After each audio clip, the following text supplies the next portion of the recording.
গ্রামের রাস্তা এরকম? কই আগে বললা না তো? আগে বললাম তো এদিক থেকে আরে আসতাম। গ্রামের রাস্তাগুলো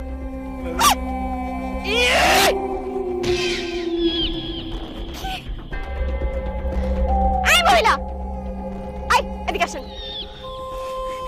আরে বাবা তুই আইসস?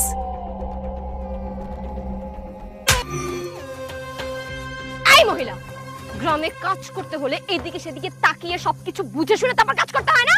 এটা শিখছ নাই তুই? দেখছো দেখছো কি করলো? আমার শাড়িটা নষ্ট করে ফেললো। আহ! কি?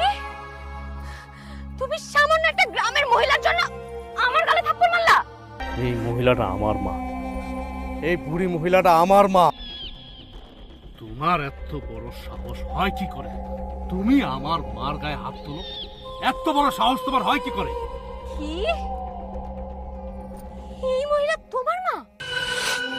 এই, তোমার মাথাটা ঠিক আছে? এই গ্রামের এই খেতে কামারে কাজ করা মহিলাটা তোমার মা? হ্যাঁ, এই মহিলা আমার মা। তুমি আমার মায়ের পা ধরে মাপ চাও। যাও। আমি এই মহিলার কাছে মাপ চাইবো? অসম্ভব। আমার জীবন থাকতে আমি কোনোদিন এই মহিলার কাছে মাপ চাইবো না। থাকবো মা, মাপ চাইতে হইব না। তোমরা বাইতে লো, আমি কিছু মনে করি নাই। মা, তুমি চুপ করো। তুমি একটা কথা বলবা না। আমার সামনে তোমার গায়ে হাত তুলবো আর আমি চুপচাপ বসে থাকবো? কি বললাম শোনো নাই?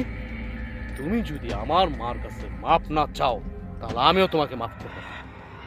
দেখো, তুমি তোমার গ্রামে নিয়ে আসছো ভালো কথা, এখানে এসে তুমি যে আমাকে অপমান করতেছো এটা কিন্তু একদমই উচিত হচ্ছে না। দেখো, এটা কিন্তু গ্রাম দেশ, তুমি কিন্তু সিনক্রেট করতেছো। গ্রামের যদি কেউ দেখে ফেলে আমার কিন্তু মান সম্মান যাবে, আমার মার কিন্তু মান সম্মান যাবে, তোমার কিন্তু মান সম্মান যাবে না। মান সম্মান?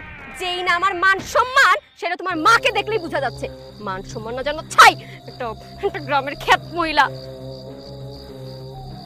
এই যদি হয় তোমার মায়ের অবস্থা, আবার খেতে কামারে কাজ করে